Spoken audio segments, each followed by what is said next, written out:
দেখ আগের দিন অবধি আমরা আয়নীয় বন্ধন বা আয়নীয় যৌগ এইসব পড়েছিলাম, আয়নীয় যোজ্যতা যোজ্যতা। তো আজকে আমরা যে টপিকটা দিয়ে শুরু করব সেটা আমাদের সমযোজ্যতা, ঠিক আছে, বা সমযোজী বন্ধন। তো সমযোজ্যতাটা দেখ, যেটা আমি বললাম যে এখানে কেউ একটা ইলেকট্রন, আগের দিন যেমন আমরা আয়নীয় বন্ধনে দেখছিলাম যে কেউ একটা সম্পূর্ণভাবে ইলেকট্রনটা দিয়ে দিচ্ছে, দিয়ে ক্যাটায়ন তৈরি হয়ে যাচ্ছে, আর কেউ আবার সেই ইলেকট্রনটা গ্রহণ করে অ্যানায়নে পরিণত হয়ে যাচ্ছে। কিন্তু এখানে কি হবে, কেউই সম্পূর্ণভাবে ইলেকট্রন কিন্তু দিয়ে দেবে না। কি হবে না, ইলেকট্রনটা শেয়ারিং, ইলেকট্রন শেয়ারিং হবে। সেই জন্য এখানে কি লেখা হচ্ছে, আগে ডেফিনেশনটা লিখে নে সবাই, যে নিকটবর্তী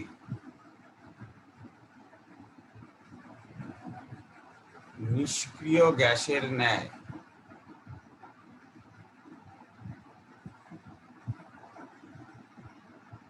ইলেকট্রন বিন্যাস লাভের চেষ্টায়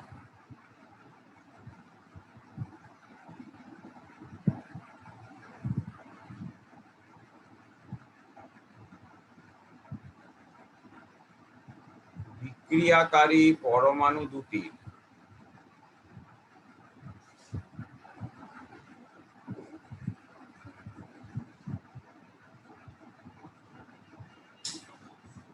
যোজ্যতা কক্ষপথ থেকে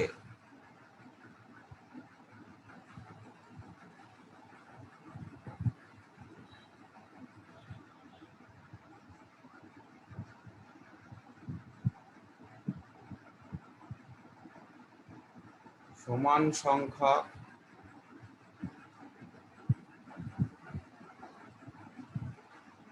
ইলেকট্রন যদি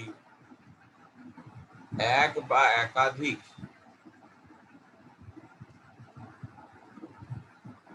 ইলেকট্রন জোড় গঠন করে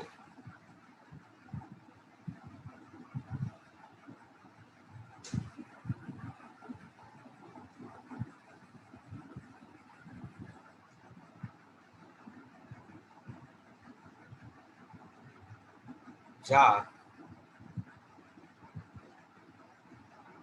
পরমাণুগুলি সমভাবে ব্যবহৃত করে এবং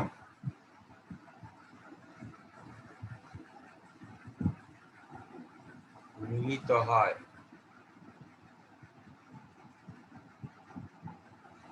সেই ক্ষমতাকে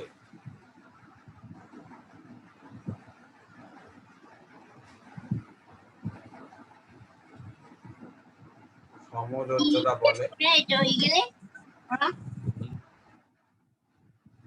এবং বন্ধনটিকে সমযোজী বন্ধন বলে। একটা উদাহরণ দিচ্ছি, তাহলে তোরা বুঝতে পারবি। উদাহরণটা কি, দেখ যে ইলেকট্রন যোগটা কি ব্যাপার বা কি রকম গল্প দাদা তুমি বলতে চাইছো। হাইড্রোজেনের মনে কর সর্বশেষ কক্ষপথে কটা ইলেকট্রন থাকে, না একখানা ইলেকট্রন। তাহলে আমরা যদি হাইড্রোজেন অণুর কথা ভাবি, তাহলে হাইড্রোজেন অণুতে কি হচ্ছে বল, দুটো হাইড্রোজেনের পরমাণু আছে। তাহলে প্রত্যেকটা হাইড্রোজেন পরমাণু কি করে বল, দ্বৈত সূত্র মেনে চলতে চায়। তো দ্বৈত সূত্র মানে তার সর্বশেষ কক্ষপথে কটা ইলেকট্রন হতে হবে, দুটো ইলেকট্রন হতে হবে। তার জন্য দেখ কেউ কিন্তু ছেড়ে দেবে না কমপ্লিট। আইনীয় বন্ডের মধ্যে, আইনীয় বন্ধনের মতো কেউ কিন্তু পুরোপুরি ছেড়ে দেবে না। কি করবে না, শেয়ারিং করবে। কি করবে, এই হাইড্রোজেন বলবে ঠিক আছে তুমিও এটা নাও, তাহলে এই হাইড্রোজেনেরও দেখ হয়ে গেল এখন দুটো ইলেকট্রন। সিমিলারলি এই হাইড্রোজেনটারও দেখ হয়ে গেল দুটো ইলেকট্রন, ঠিক আছে। তাহলে এই শেয়ারিংটা সে করবে। এই শেয়ারিংটা করার জন্য কি হবে, যে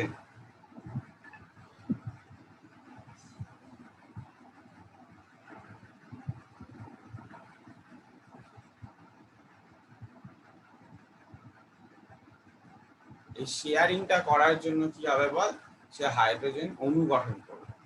ঠিক আছে, প্রত্যেকটি হাইড্রোজেন পরমাণু কি করছে,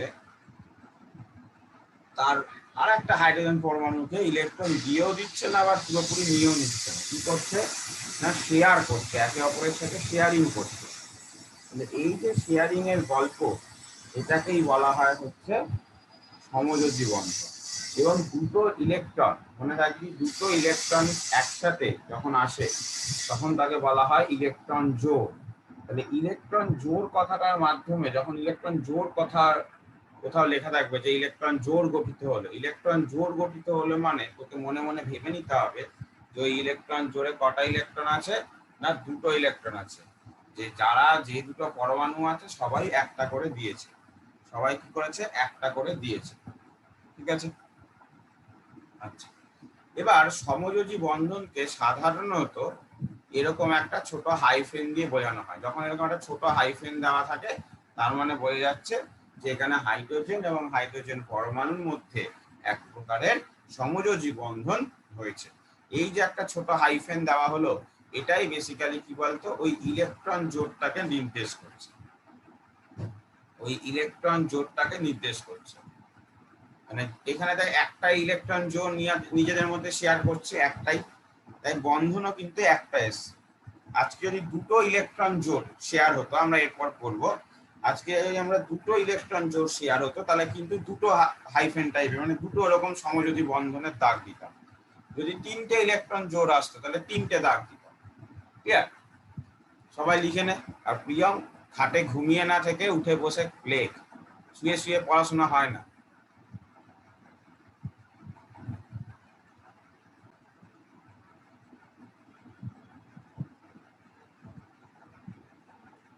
লেখা হয়ে গেছে?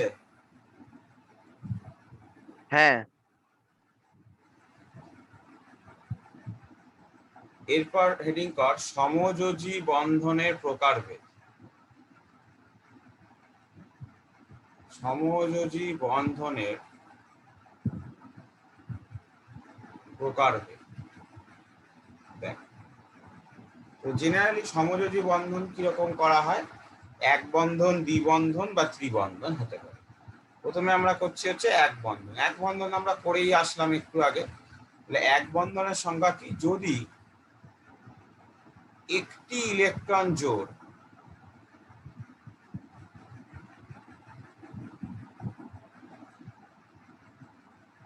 সমভাবে ব্যবহৃত হয়। ঠিক আছে, যেমন আমরা হাইড্রোজেন, আমরা উদাহরণ হিসাবে কি কি ভাবতে পারি, হাইড্রোজেন অণুর কথা ভাবতে পারি। ঠিক আছে, কারণ তার মধ্যে কি থাকে, এই যে হাইড্রোজেন হাইড্রোজেন পরমাণুর মধ্যে একটাই ইলেকট্রন জোড় শেয়ার হচ্ছে। ফ্লুরিন ভাবতে পারি, ফ্লুরিনের ক্ষেত্রেও তাই, দুটো ফ্লুরিন পরমাণুর মধ্যে একটা ইলেকট্রন জোড় শেয়ার হচ্ছে। ক্লোরিন ভাবতে পারি, ক্লোরিন অণু, ক্লোরিন অণুর মধ্যেও দুটো ক্লোরিন পরমাণু আছে, তাদের মধ্যে একটা শেয়ার হচ্ছে। একটা ক্লোরিনের ছবি আঁকি। আচ্ছা, ক্লোরিনের যদি ইলেকট্রন বিন্যাস আমরা দেখি 17 ছিল, তাই তো? ক্লোরিনের কত ছিল, 17। তাহলে কত ছিল বল, 2, 8, 7। তাহলে সর্বশেষ কক্ষপথে কটা আছে বল, 7টা ইলেকট্রন আছে।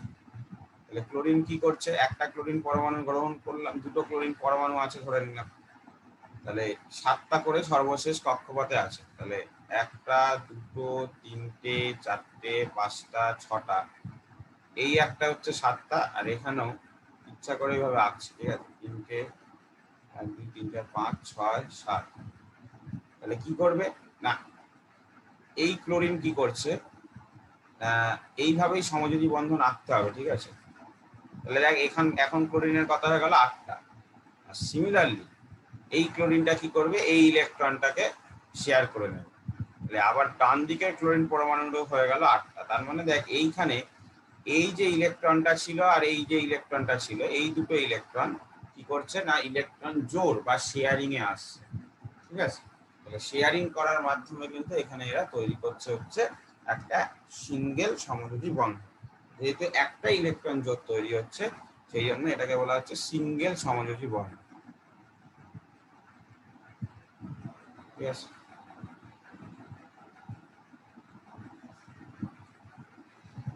আমাদের কিন্তু এইভাবে আঁকাগুলো শিখতে হবে, আমরা শিখবো।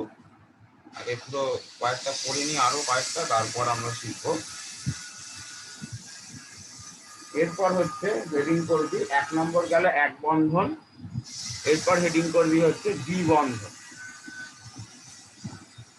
এবার হেডিং করবি হচ্ছে দ্বিবন্ধন। আঁকা হয়ে গেছে এটা? হ্যাঁ। নাম্বার 2 হচ্ছে দ্বিবন্ধন।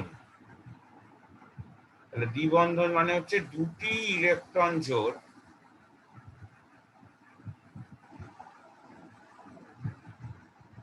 সমভাবে ব্যবহৃত হয়। ঠিক আছে, এর উদাহরণ কি হতে পারে? যে অক্সিজেন। অক্সিজেনের ক্ষেত্রে একটু লক্ষ্য কর, অক্সিজেনের যদি দেখিস তোরা ইলেকট্রন বিন্যাস, সেটা হচ্ছে 8, তার মানে 2 আর 6। তাহলে অক্সিজেন পরমাণু সর্বশেষ কক্ষপথে কটা ইলেকট্রন আছে? না 6টা। আর একটা অক্সিজেন পরমাণু নিলাম, কটা ইলেকট্রন আছে? না 6টা।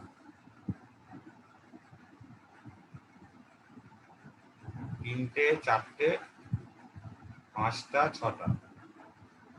সিমিলারলি এখানে 6টা আছে।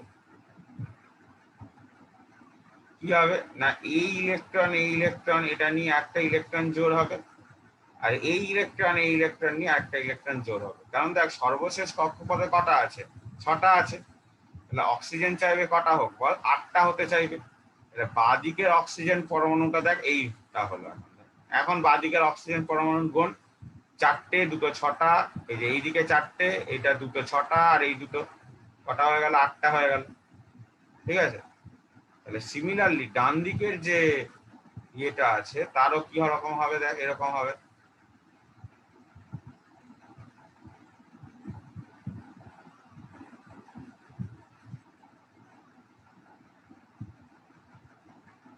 এটাকে দেখ, এইভাবে অনেকে আঁকে, অক্সিজেন এখানে 2টো, এখানে 2টো, এইভাবে আঁকে অনেকে। ঠিক আছে, এর দেখি বইতে এভাবেই আঁকা আছে যে এইটা শেয়ারিং হচ্ছে আর এইটা শেয়ারিং হচ্ছে, আর এখানে বাকি 1টা, 2টো, 3টে, 4টে, 5টা, 6টা, না সরি 4টে, এরকম এইভাবেও আঁকে অনেকে। ঠিক আছে, দেখ সব অক্সিজেনেরই 8টা আছে, সব অক্সিজেনেরই দেখ 8টা আছে। তো আমার মনে হয় নিচের আঁকাটা তুলনামূলক সুবিধাজনক, উপরেরটা একটু বেশি ঘিঞ্জি বা আঁকতে গিয়ে বা প্রবলেম হতে পারে। তাহলে দেখ, যেহেতু 2টো ইলেকট্রন শেয়ারিং হচ্ছে, তাহলে অক্সিজেনের মাঝখানে কি দেবো? দেখ, 2টো দাগ। এই যে 2টো দাগ দিলাম, এটা কি বোঝাচ্ছে বল? দ্বিবন্ধন, মানে সমযোজী দ্বিবন্ধনকে ডিনোট করছে। সমযোজী দ্বিবন্ধনকে ডিনোট করছে।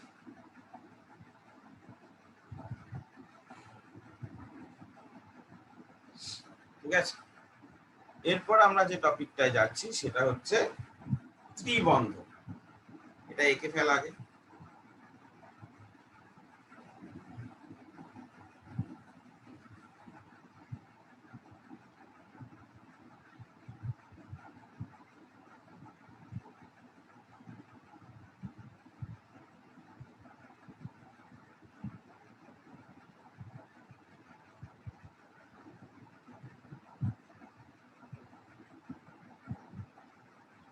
আচ্ছা, চল এবার আমরা করছি ত্রিবন্ধন।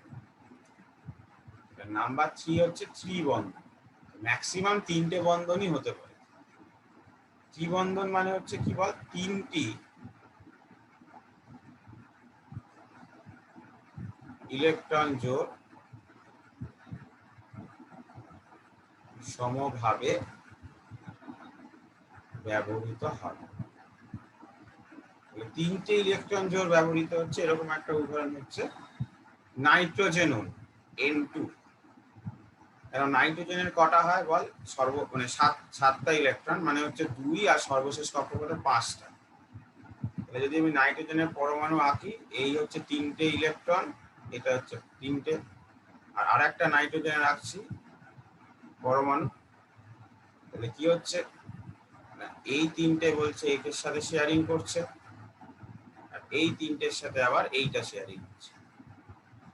তার মানে এই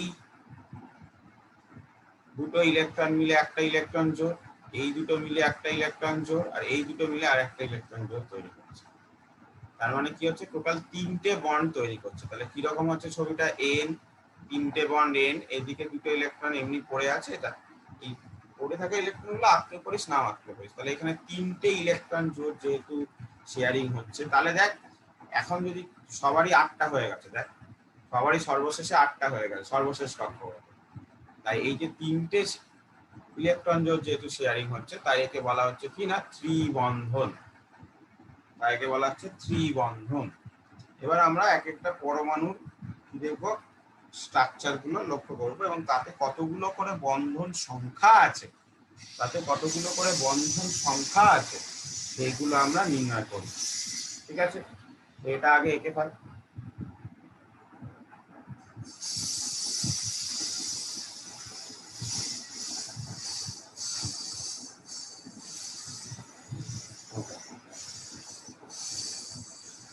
বুঝবো এটা? হ্যাঁ হয়ে গেছে। নেক্সট হেডিং কর বিভিন্ন সমযোজী যৌগে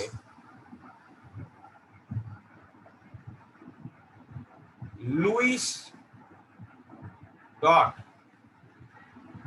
চিত্র অঙ্ক। 2 নাম্বার করে আসবে, তোকে যে কোনো দুটো বলে দেবে, দুটো মানে 2 2 4 নাম্বার, এই দুটো 4 নাম্বার কিন্তু ছাকা।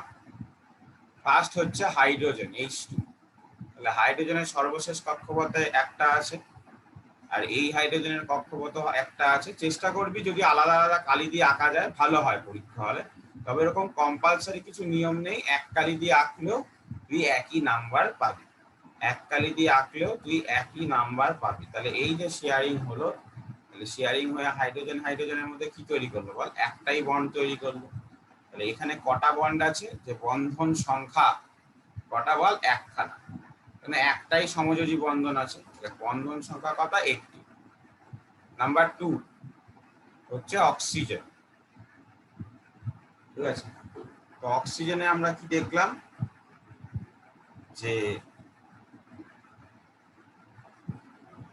অক্সিজেনের হচ্ছে 6টা, মানে সর্বশেষ কক্ষপথে কটা, 6টা, কারণ অক্সিজেন মানে কি, তার অক্সিজেন পরমাণু মানে হচ্ছে তার টোটাল ইলেকট্রন হচ্ছে 8খানা, টোটাল ইলেকট্রন 8খানা হলে কত, 2 6-তে ভেঙে যাবে, সর্বশেষ কক্ষপথে 6টা, তার মানে এখানে দুটো আঁকলাম আর 4টে এইদিকে আছে, 1 2 3 4। সিমিলারলি এইখানে দুটো আঁকলাম, যেগুলো শেয়ারিং হবে সেগুলো সামনে আঁকবি, বুঝতে পেরেছিস তো? তাহলে শেয়ারিং হলো এইটা, তাহলে দেখ এখন এই অক্সিজেনের কটা হয়ে গেল, 4টে, দুটো 6টা, আর এই দুটো 8টা। সিমিলারলি এই অক্সিজেনেরও শেয়ারিং হবে এইটা, তাহলে এখন হয়ে গেল অক্সিজেন ডবল বন্ড অক্সিজেন। তাহলে এখন বন্ধন সংখ্যা কটা বলতো, দুটো। বন্ধন সংখ্যা কত, দুটো। মানে বন্ধন সংখ্যা কার উপর ডিপেন্ড করবে, যে কতগুলো ইলেকট্রনিক পেয়ার শেয়ার হচ্ছে তার উপর ডিপেন্ড করবে, কতগুলো ইলেকট্রনের পেয়ার শেয়ার হচ্ছে তার উপর ডিপেন্ড করবে। নাম্বার 3 হচ্ছে নাইট্রোজেন একটু আগেই করলাম যে 7, তার মানে 2 আর 5, তাহলে তাকে সর্বশেষে যদি 8টা করতে হয় সর্বশেষ কক্ষপথে, তাহলে মিনিমাম তাকে কি করতে হবে না, 3টে করে ইলেকট্রন কোনো জায়গা থেকে জোগাড় করতে হবে।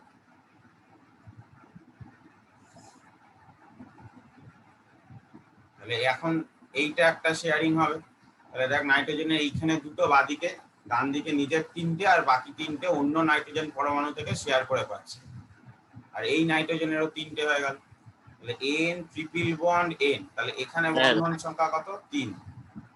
কি হয়েছে, 3টে শেয়ার হচ্ছে কেন? 8টা করতে হবে, তাই নাইট্রোজেনের কটা ছিল সর্বশেষে, 5টা, 5 আর 3 8 হলো। সর্বশেষ কক্ষপথে সবাই চাইবে 8টা ইলেকট্রন থাকে।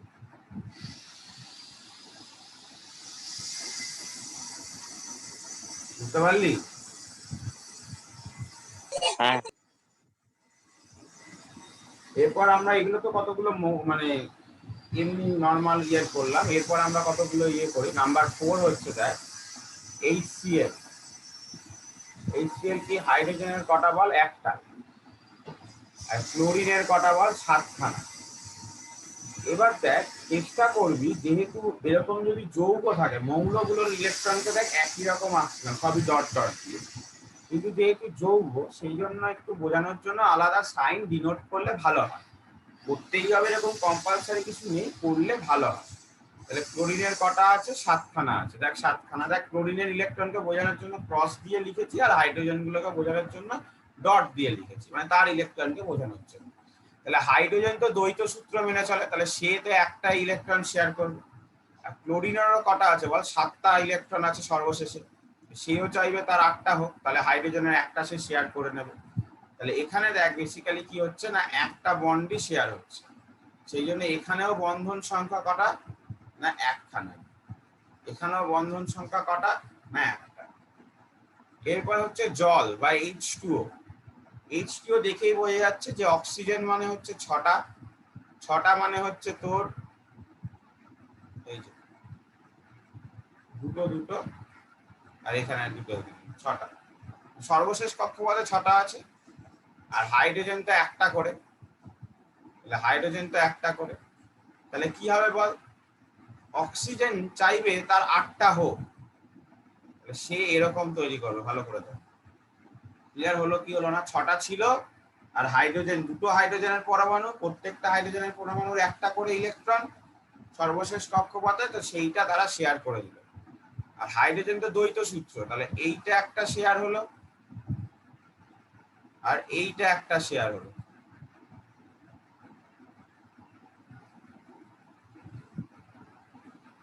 দেখ হাইড্রোজেনেরও দুটো হয়ে গেছে, দুটো হাইড্রোজেন পরমাণু, অক্সিজেনেরও 8টা হওয়া উচিত, 8টা হয়ে গেছে।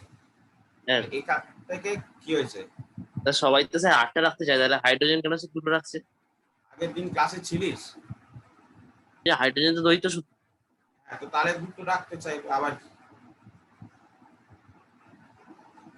ক্লাসে পড়া প্রত্যেকদিন রিভাইজ করে আসতে হবে। তাহলে দেখ অক্সিজেনেরও হয়ে গেল 8টা ইলেকট্রন, আর হাইড্রোজেনের হয়ে গেল দুটো করে ইলেকট্রন, তাহলে একটা করে বন্ড হয়েছে, তাহলে স্ট্রাকচারটা দেখতে এরকম হলো। তাহলে এখানে বন্ধন সংখ্যা কটা না? দুটো। কারণ দেখ দুটো ইলেকট্রন পেয়ার শেয়ার হচ্ছে, শুধুমাত্র দুটো ইলেকট্রন, শুধুমাত্র বন্ধন সংখ্যা দুটো। তাহলে এরপর হচ্ছে ধর NH3 অ্যামোনিয়া। তো নাইট্রোজেনের কত সর্বশেষে কটা আছে? না 5টা। তিনটেকে এইভাবে আঁকলাম, দুটোকে আলাদা করে। আর হাইড্রোজেন কটা? একটা করে। তাহলে ভালো করে লক্ষ্য করে দেখ, নাইট্রোজেন তো চাইবে তার সর্বশেষ কক্ষপথে 8টা হোক, তাহলে নাইট্রোজেন কি করবে? পুরোটা নিয়ে নেবে। এটা 8টা হয়ে গেছে, পুরোটা। হাইড্রোজেনের এমনি তো নাইট্রোজেনের 5টা ছিল, আর হাইড্রোজেনের একটা করে শেয়ার করে নেবে। আর প্রত্যেকটা হাইড্রোজেন দ্বৈত সূত্র বলে এইরকম ভাবে।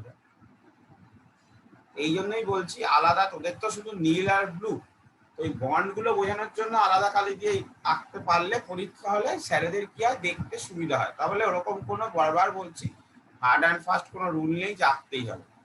তাহলে এখানে একটা হাইড্রোজেন, এখানে একটা হাইড্রোজেন, এখানে একটা হাইড্রোজেন, তিনটে ইলেকট্রন জোট শেয়ার হচ্ছে, তাহলে তিনটে সমযোজী বন্ধন তৈরি হচ্ছে। তাহলে বন্ধন সংখ্যা কটা আছে বল?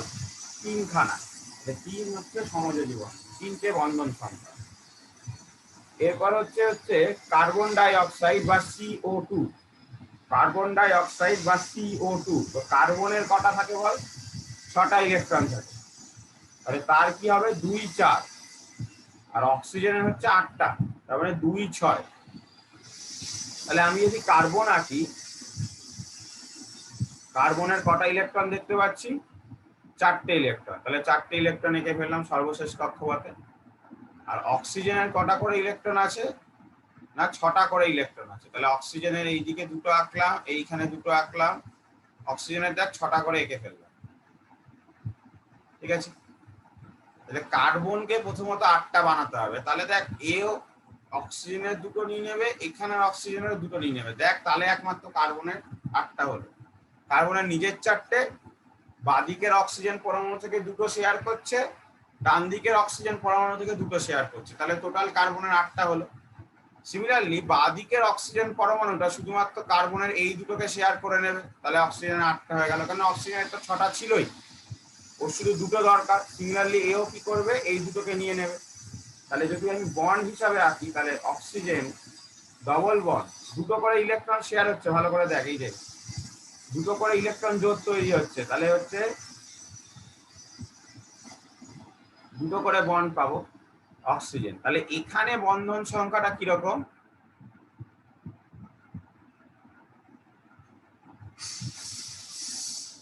এখানে বন্ধন সংখ্যাটা তোরা যদি ভালো করে লক্ষ্য করিস, দেখ 4খানা হবে। কেন, দেখ ডবল বন্ড মানে কি, দুটো করে বন্ধ ইলেকট্রন জোড় আছে, তার বন্ধন সংখ্যা মানে কি বললাম আমি, যতগুলো ইলেকট্রন জোড় শেয়ার হচ্ছে, যতগুলো ইলেকট্রন জোড় শেয়ার হচ্ছে।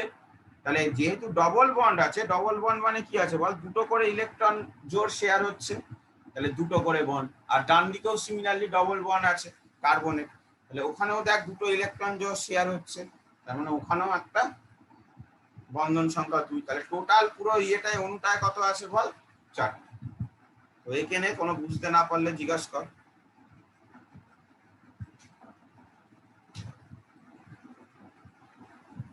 এগুলো এরপর তো আমরা কিছু জৈব যৌগের গঠন দেখবো, ঠিক আছে। জৈব যৌগ মানে কার্বন হাইড্রোজেন যে সকল যৌগে থাকে একসাথে, কার্বন এবং হাইড্রোজেন যে সকল যৌগ একসাথে থাকে তাদেরকে জৈব যৌগ বলে। এইগুলো তো সবই ধর অজৈব। আমরা এবার কিছু জৈব যৌগের লুইস ডট চিত্র বা অঙ্কন দেখবো যে কিরকম হয়। আশা করছি এগুলো তোরা লিখে ফেলেছিস বা এঁকে ফেলেছিস, তো আমি নেক্সট মুছে দিচ্ছি এটা। তো আমরা নেক্সট হেডিং না, মানে এর মধ্যেই চলবে, 7 নম্বর হলো 8 নম্বর দিয়ে এলে CH4 বা মিথেন যাকে বলছে। তাহলে এগেন কার্বনের কি বল, লাস্টে আছে কটা ইলেকট্রন, লাস্ট কক্ষপথে 4টে, তাহলে কার্বনের 4টে ভাবে আঁকলাম। আর হাইড্রোজেনের সবার কি আছে বল, একটা করে।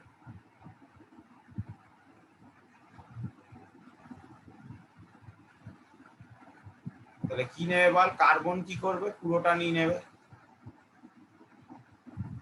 দেখ কার্বনের 8টা হয়ে গেল, দুটো দুটো 4টে, ওপরে দুটো 6টা, নিচে দুটো 8টা।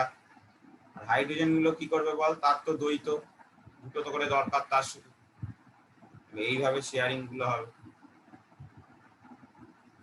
খুব মজাদার এবং খুব স্কোরিং চ্যাপ্টার, কিন্তু খুব ইজিলি তুই পারবি। তাহলে যদি ছবি আঁকিস তাহলে কিরকম হচ্ছে, hydrogen carbon, hydrogen carbon, hydrogen, তাহলে এটা হচ্ছে CH4। তাহলে এখানে কতগুলো বন্ধন সংখ্যা আছে বল, এখানেও বন্ধন সংখ্যা হচ্ছে 4টে। তাহলে এখানে কত বন্ধন সংখ্যা, কেন সবকটাই একটা করে ইলেকট্রন জোড় শেয়ার হয়েছে, তাহলে বন্ধন সংখ্যা কটা বল, 4। ঠিক আছে। এরপর যেটা আমরা আসছি সেটা হচ্ছে ইথিলিন বা C2H4 হচ্ছে ইথিলিন, মানে দুটো কার্বন 4টে হাইড্রোজেন, তাই তো। তাহলে কার্বন মানে তার শেষে কটা আছে, 4টে করে, সর্বশেষ কক্ষপথে। তাহলে কার্বন মানে তার সর্বশেষ কক্ষপথে 4টে করে আছে। হাইড্রোজেন মানে একটা করে আছে, হাইড্রোজেন মানে একটা করে আছে। তাহলে প্রথম বাঁদিকের কার্বনটাকে লক্ষ্য কর, তার কি হবে, এই পুরোটা হবে, দেখ 8টা হয়ে গেছে। দেখ বাঁদিকের কার্বন পরমাণুটা দেখ, সে ডান দিকের কার্বন পরমাণু থেকে দুটো নিল, তাহলে 4টে থেকে 6টা হলো। আর তার বাঁদিকে থাকা দুটো হাইড্রোজেন পরমাণু, এইটা আর এইটা, তার থেকে একটা করে নিয়ে নিল, তাহলে 8টা হয়ে গেল। বাঁদিকে থাকা হাইড্রোজেন পরমাণুগুলো দেখ, এই দুটো করে নেবে, তাহলে হাইড্রোজেনের দুটো হয়ে গেল, ভালো কথা। এই কার্বন পরমাণুটার, ডান দিকের কার্বন পরমাণুটার কি হবে, ও বাঁদিকের থেকে দুটো নেবে আর বাকি হাইড্রোজেন গুলো থেকে দুটো নেবে। এই কার্বন পরমাণুটারও দেখ 8টা হয়ে গেল, নিজের তো 4টে ছিলই, এই যে এই 4টে প্লাস আবার ওই দুটো অন্যজনের থেকে নিয়ে নিবে, তাহলে 6টা। আর ওইখানে হয়ে গেল, আর হাইড্রোজেনের থেকে দুটো নিয়েছে।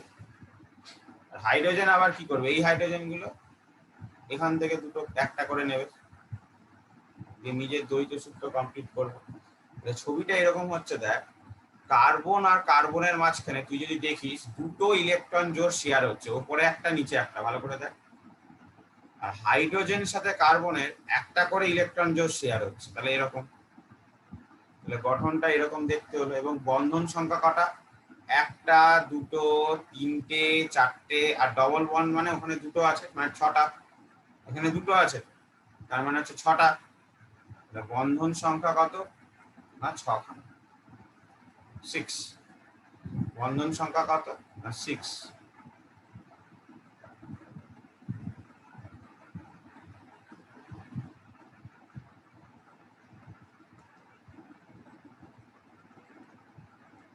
ওকে, তো ইথিলিনের পরে আমরা কি পাচ্ছি?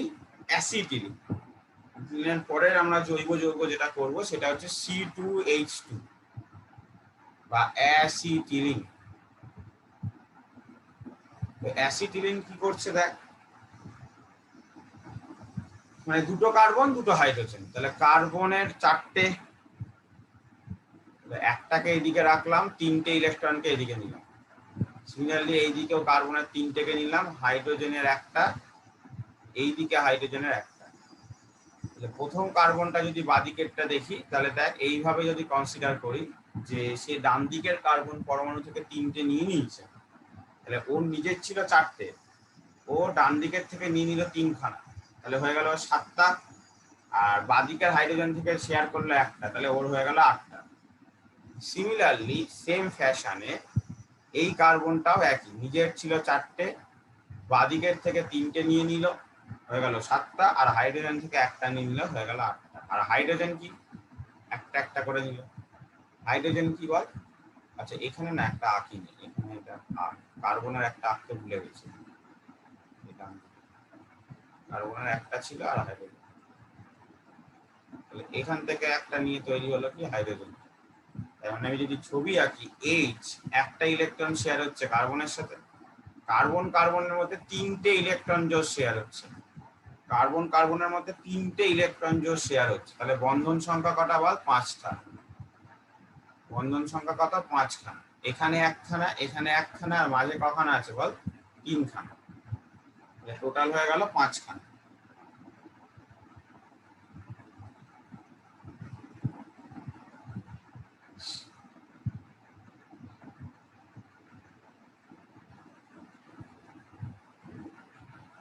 হলো সব ছবি আঁকা? ছবি আঁকা হলে বলবি কে রাখবেন। হ্যাঁ হয়ে গেছে। দাঁড়া দাঁড়া 5 মিনিট দাঁড়া।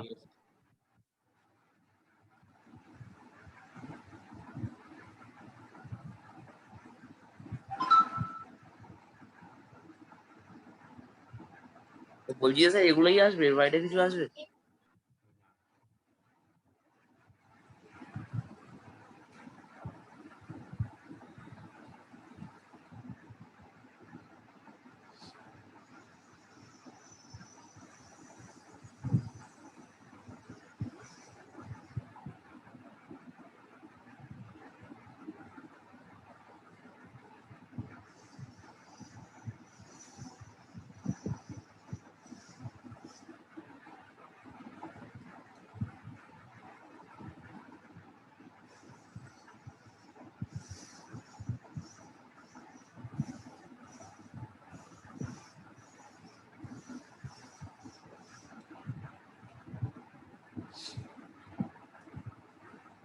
নেক্সট আমরা এডিং কর সমযোজী বন্ধন। মোটামুটি তাহলে বোঝা গেল যে কি না, ইলেকট্রন কেউ কাউকে দেবেও না, কেউ কাউকে নেবেও না। তার মানে এখানে ক্যাটায়নও সৃষ্টি হচ্ছে না, এখানে কোনো অ্যানায়নও সৃষ্টি হচ্ছে না, জাস্ট কি করছে না, ইলেকট্রনটা একটু শেয়ার করছে, মানে ভাগাভাগি করে ইউজ করছে। ঠিক আছে, বেশিরভাগ যৌগ যা তোরা ইউজ করে থাকিস সেগুলো সবই সমযোজী যৌগই হয়। বেশিরভাগ আয়নীয় যৌগ ইউজ করিস না আমি সেটা বলছি না, বেশিরভাগ সমযোজী যৌগই হয়। কারণ সকল জৈব পদার্থ যারা জৈব তারা সবাই সমযোজী। জৈব পদার্থ সাধারণত আয়নীয় হয় না, কয়েকটা এক্সেপশন আছে, কয়েকটা খুবই কম, সেটা ব্যতিক্রম খুব কম আছে, কিন্তু মোস্ট জেনারেল বেশিরভাগ তো কি বল সমযোজী বন্ধনী দিয়েই তৈরি হয় জৈব যৌগগুলো। তো তো নেক্সট হেডিং কর সমযোজী যৌগের বৈশিষ্ট্য। সমযোজী যৌগের বৈশিষ্ট্য স্যার আগে কি হয়েছে? স্যার হ্যাঁ কি বল?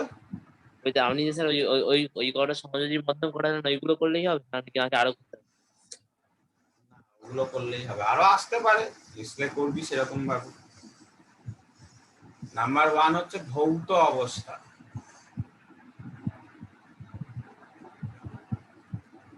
তো দেখ জেনারেলি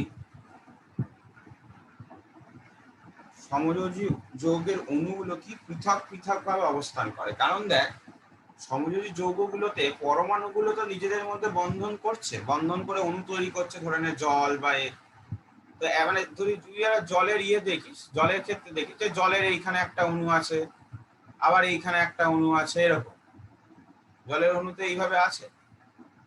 তার মানে কি অণুগুলোর মধ্যে কোনো আর নেই, বুঝে যাচ্ছে কি যাচ্ছে না, অণুগুলোর মধ্যে কোনো কেলাসাকার বা ক্রিস্টালিক কোনো স্ট্রাকচার নেই, যেটা আমরা আগের দিন আয়নীয় যৌগে ভালো করে লক্ষ্য কর দেখছিলাম।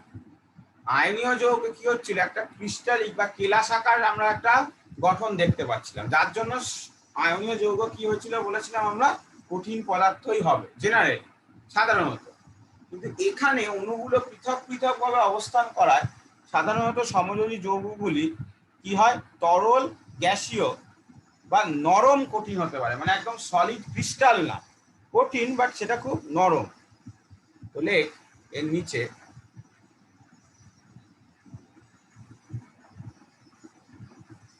সমযোজী যৌগের অণুগুলি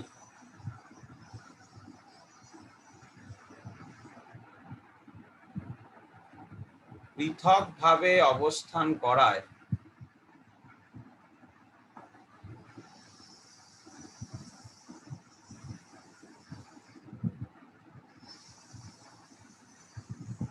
অণুগুলির মধ্যে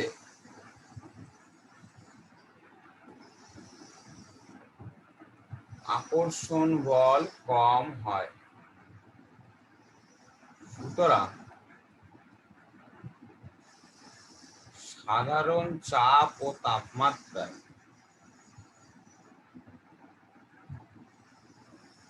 তরল অথবা গ্যাসীয় অথবা নরম কঠিন হয়, পুরো একদম হার্ড সলিড যেটাকে বলে সেটা কিন্তু না। নরম কঠিনের একটা উদাহরণ কি হবে?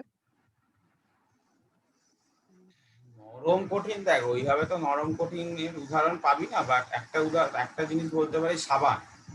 সাবান তো একটা জৈব যৌগ যেটা কিনা সমযোজী বন্ধনের মাধ্যমে তৈরি হয়েছে, ঠিক আছে?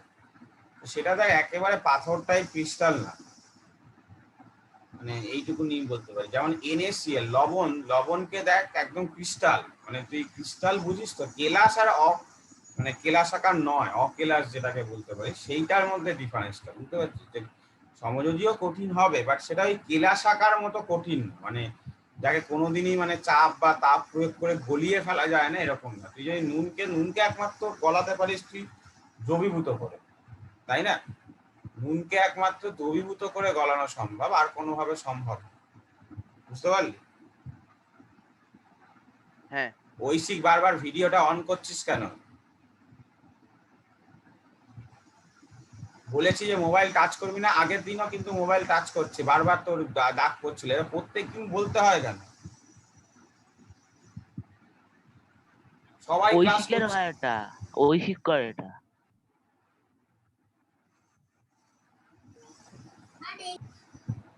গলনাঙ্ক ও স্ফুটনাঙ্ক, তাহলে দেখ যেহেতু দ্রবণ মানে অণুগুলোর মধ্যে আকর্ষণ বল কম, তাহলে সহজেই কি করতে পারি আমরা, গলিয়ে ফেলতে পারি।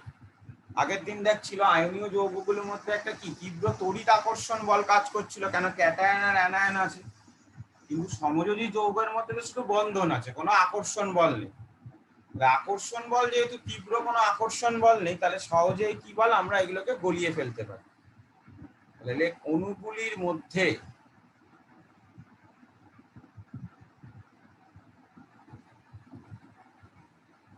আকর্ষণ বল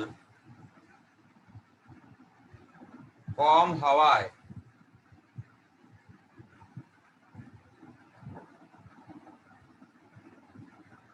যৌগের গলনাঙ্ক এবং স্ফুটনাঙ্ক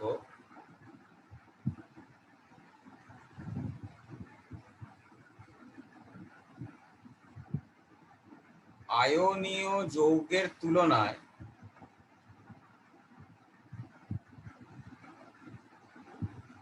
কম হয়। যেমন CCl4 কার্বন টেট্রাক্লোরাইড, CCl4 বা কার্বন টেট্রাক্লোরাইড এর গলনাঙ্ক অনেক কম, প্রায় 77 ডিগ্রির কাছাকাছি, 77 ডিগ্রি সেন্টিগ্রেড। তবে এর ব্যতিক্রমও আছে। সমযোজী হলেই যে তার গলনাঙ্ক খুব বেশি মানে কম হবে এরকম কোনো ব্যাপার না। নিচে ছোট্ট একটা আলাদা কালি দিয়ে হেডিং করবি ব্যতিক্রম। গলনাঙ্ক এবং স্ফুটনাঙ্ক বেশি এরকম সমযোজী যৌগ হচ্ছে silicon dioxide, silicon die oxide, বালি বেসিক্যালি বালি বা ডায়মন্ড, ঠিক আছে, বা হীরক, এদের কিন্তু কি হয় না বয়লিং পয়েন্ট খুব হাই, ঠিক আছে। এবং এরা এই জন্য আরো দেখ, হীরক যতই সমযোজী যৌগ হোক না কেন এর কিন্তু আবার ক্রিস্টালিক স্ট্রাকচার দেখা যায়। সেটাই বলছি যে সব সমযোজী যৌগই যে আমার ক্রিস্টাল, মানে কোনো সমযোজী যৌগই যে জীবনে ক্রিস্টাল হবে না এরকম না। পড়েছিলিস না কার্বনের সমবায়বতা, সেখানে হীরক, গ্রাফাইট এগুলো পড়েছিলিস তো, বাকমিস্টার, ফুলারি। তো সেখানে পড়ার সময় এটা ছিল না, মানে তোরা দেখেছিস হীরক হোক বা গ্রাফাইট হোক তাদের ক্রিস্টালিক স্ট্রাকচার এইভাবে আঁকা শিখিয়েছিল কিনা জানি না, আমি মনে নেই তোরা পড়েছিস, দেখেছিস কিনা। দেখেছিস এরকম? পড়েছিলাম কিন্তু সব ভুলে গেছি। তাহলে আর কি, পড়াশোনা ছেড়ে দিতে হবে। এরকম ভাবে ক্রিস্টালিক স্ট্রাকচার ছিল, আই থিঙ্ক এই ছবিটা তো সবাই দেখেছিস এরকম ভাবে, তাই তো? তো এই কয়েকবার কিছু কিছু জিনিস অবশ্যই ব্যতিক্রম আছে। তো 2 নম্বর গেল গলনাঙ্ক স্ফুটনাঙ্ক। 3 নাম্বার লিখবে দ্রাব্যতা। তো আমরা আগের দিন দেখছিলাম আয়নীয় যৌগ যেহেতু আয়নে বিভাজিত হতে পারে তাই সহজেই কি বল পোলার দ্রাবক বা ধ্রুবীয় দ্রাবক। পোলার দ্রাবক মানে বলেছিলাম কি জল, যে যেখানে সহজেই কি হয়ে যাচ্ছে দ্রবীভূত হয়ে যেতে পারছে, ঠিক আছে। কিন্তু সমযোজী যৌগ আসলে নন পোলার দ্রাবকে দ্রবীভূত হয়। তো সাধারণত সমযোজী যৌগ পোলার দ্রাবক, পোলার দ্রাবক মানে যে দ্রাবক তারই যদি অণু ক্যাটায়ন আয়নে ভাঙতে পারে।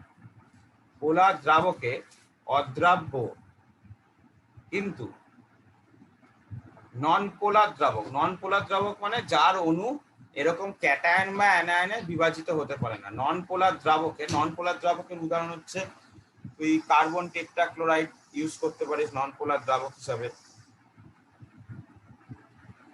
অ্যালকোহল ইউজ করতে পারিস,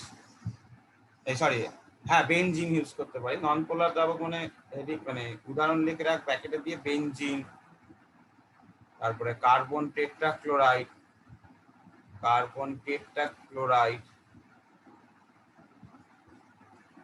ঠিক আছে, এইগুলোতে দ্রাব্য। তারপর আবার এরও কি আছে বল, কিছু ব্যতিক্রম আছে, ঠিক আছে। তো সেই জন্য নিচে ছোট্ট করে লিখবি ব্যতিক্রম, যে চিনি একটা সমযোজী যৌগ, কিন্তু কি হয় বল, চিনি জলে গুলে যায় তো বা দ্রবীভূত হয়ে যায় তো, বা ইথাইল অ্যালকোহল,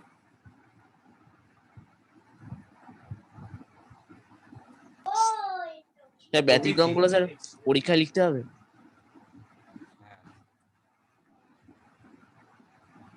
পোলার দ্রাবকে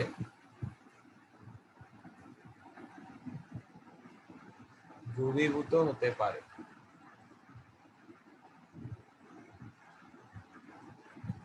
যতই এরা সমযোজী হোক না কেন এরা দ্রবীভূত হতে পারে।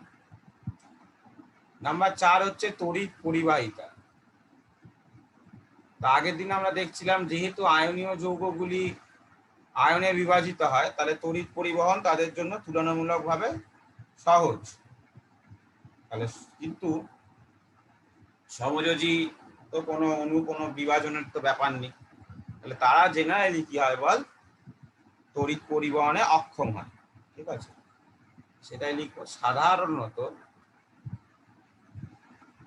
সমযোজী যৌগ তড়িৎ পরিবহনে সক্ষম নয়। কিন্তু এগেন কি এরও কিছু অবভিয়াসলি ব্যতিক্রম আছে, যেমন HCl গ্যাস কিন্তু লিখবি কিন্তু HCl গ্যাস, NH3 গ্যাস জলে দ্রবীভূত হয়ে তড়িৎ পরিবহন করতে পারে।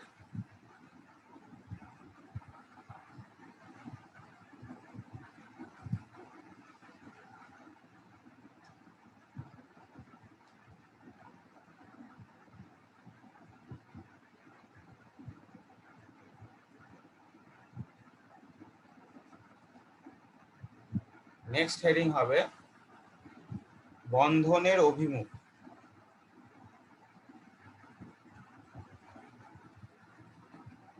মুছলাম, মুছে দেবো, লেখা হয়ে গেছে? হ্যাঁ হয়ে গেছে। বন্ধনের অভিমুখ। তা আগের দিন দেখ বোঝানো হয়েছিল তড়িৎযোজী যৌগে কোনো নির্দিষ্ট বন্ধনের অভিমুখ থাকে না, কিন্তু সমযোজী যৌগে নির্দিষ্ট বন্ধনের অভিমুখ থাকে। এই গল্পটা কিরকম যে অভিমুখ থাকে মানে দেখ দেখ আমরা কি দেখলাম, একটা ছোট উদাহরণ বলি, অক্সিজেন মানে জল। আমরা কি দেখছি এখানে, তো কি হচ্ছে একটা সমযোজী বন্ধন, মানে এখানে কি আছে, একটা বন্ধন মানে একটা ইলেকট্রন জোড় আছে, আর এখানেও একটা বন্ধন মানে ইলেকট্রন জোড় আছে। দেখ জেনারেলি আমরা তো পিরিয়ডিক টেবিল পড়েছি, পিরিয়ডিক টেবিলে আমরা কি দেখেছি যে অক্সিজেন তড়িৎ ঋণাত্মক। তাহলে এই যে ইলেকট্রন জোড়টা যেটা আমরা প্রথমে বললাম কি যে শেয়ারিং হচ্ছে, সেটা অবভিয়াসলি শেয়ারিং হচ্ছে, কিন্তু 50-50 শেয়ারিং কিন্তু সব জায়গায় হয় না। কিছু কিছু ক্ষেত্রে হতেই পারে যে যেহেতু অক্সিজেনের তড়িৎ ঋণাত্মকতা বেশি, তড়িৎ ঋণাত্মকতা মানে কি ছিল বলতো, ইলেকট্রনকে আকর্ষণ করার ক্ষমতা। তাহলে ইলেকট্রন জোড় যেটা যার মধ্যে ইলেকট্রন আছে তাকে কে বেশি আকর্ষণ করার ক্ষমতা হবে বল, অক্সিজেনের। তাহলে ইলেকট্রন জোড়টা কি হবে বলতো, একটু অক্সিজেনকে ঘেঁষে থাকবে। ইলেকট্রন জোড়টা কি হবে, একটু অক্সিজেনের দিকে বেশি ঘেঁষে থাকবে। ঠিক আছে, একটু বেশি থাকবে। তাহলে আমার এখানে দেখ একটা নির্দিষ্ট অভিমুখ পেলাম যে ইলেকট্রন জোড়টা কোন দিকে একটু বেশি ঘেঁষে থাকবে, না অক্সিজেনের দিকে, মানে হাইড্রোজেন থেকে অক্সিজেনের দিকে, এরকম একটা আমরা অভিমুখ পাচ্ছি। এটা এখন অতটা বুঝতে হবে না, পরে তোরা যখন 11-এ সায়েন্স নিবি দেখবি কেমিস্ট্রিতে একটা জিনিস পড়বি ভ্রামক বলে বা ডাইপোল বলা হয়, তখন দেখবি এইটা খুব কাজে লাগবে। এই একই গল্প দেখবি কেমিস্ট্রি স্যার বলবে যে ইলেকট্রন জোড়টা যেহেতু তড়িৎ ঋণাত্মকতা অক্সিজেনের বেশি, সেই জন্য ইলেকট্রন জোড়টা একটু অক্সিজেনের দিকে ঘেঁষে থাকছে। শেয়ারিং আলাদা জিনিস আর একটু বেশি ঘেঁষে থাকা আলাদা। মানে ইলেকট্রন জোড়টা মাঝামাঝি না থেকে এরকম ভাব যে অক্সিজেনের দিকে আছে, কিন্তু শেয়ারিংটা হচ্ছে পুরোপুরি। ঠিক আছে, এবং এটা হওয়ার জন্যই অক্সিজেনটা কিছুটা নেগেটিভ আর হাইড্রোজেন গুলো কিছুটা পজিটিভ হয়। এই কিছু নেগেটিভকে বোঝানোর জন্য ডেল্টা মাইনাস, আর কিছুটা পজিটিভকে বোঝানোর জন্য ডেল্টা। এই সাইনটাকে ডেল্টা বলা হয়, সামান্য কিছু বোঝানোর জন্য এই সাইনটা ইউজ করা হয়, ছোট কোনো ভ্যালু বোঝানোর জন্য। তাহলে যেহেতু অক্সিজেন ঋণাত্মক, তাই দেখ সমযোজী যৌগে একটু হলেও সে কি করছে বল, মাইনাস প্লাস কিন্তু তৈরি হতে পারছে। তাহলে আমরা দেখতে পাচ্ছি অক্সিজেন ঋণাত্মক হলেও কিন্তু অল্প পরিমাণে প্লাস মাইনাস, এই ঋণাত্মক বলছি, অক্সিজেন মানে জল একটা সমযোজী যৌগ হলেও তার অণুর মধ্যে কিন্তু এই তড়িৎ ঋণাত্মকতার ডিফারেন্সের জন্য কি হচ্ছে বল, এই অল্প হলেও প্লাস মাইনাস তৈরি হতে পারে। আয়নীয়র মধ্যে পুরো আলাদা হয়ে যাবে না, ক্যাটায়ন আয়ন তৈরি করবে না, কিন্তু ওই সামান্য পরিমাণ বন্ধনে থাকার সময়তেই সামান্য পরিমাণ এই প্লাস মাইনাস হতে পারে। নাম্বার 6 করবি রাসায়নিক বিক্রিয়া। তো যেহেতু এ পুরোপুরি ভাবে ক্যাটায়ন বা অ্যানায়নে বিভাজিত হতে পারে না, তাহলে রাসায়নিক বিক্রিয়া অত্যন্ত কি হয় বল, ধীর গতিতে সম্পন্ন হয়। রাসায়নিক বিক্রিয়া কি ধীর গতিতে সম্পন্ন হয়।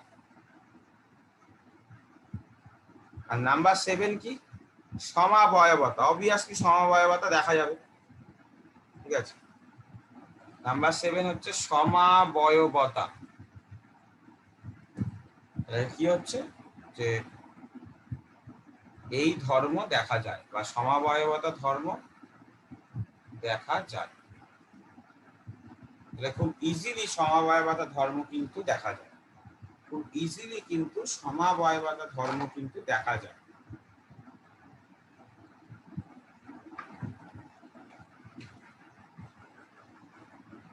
ঠিক আছে।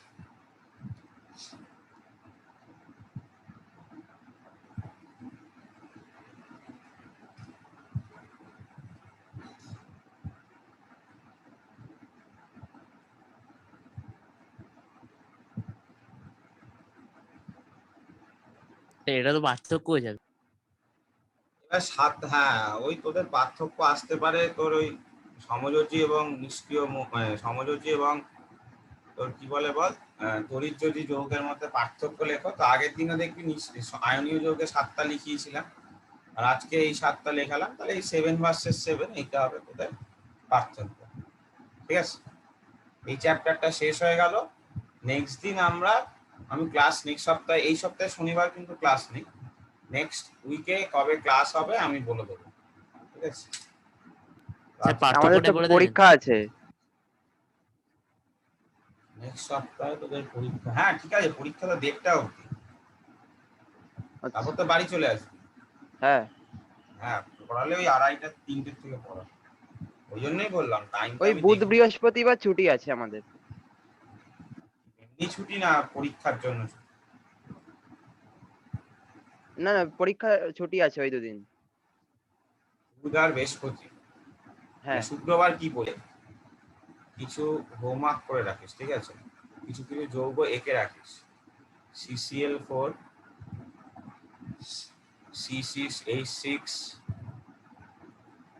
H2S, H2SO4, HNO3,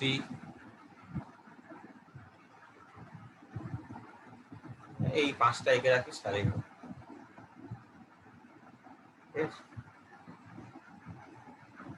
লিখে নিয়েছিস তো এটা। এই 5টা এঁকে রাখার চেষ্টা করিস বাড়িতে। ঠিক আছে, আজকে এতটাই।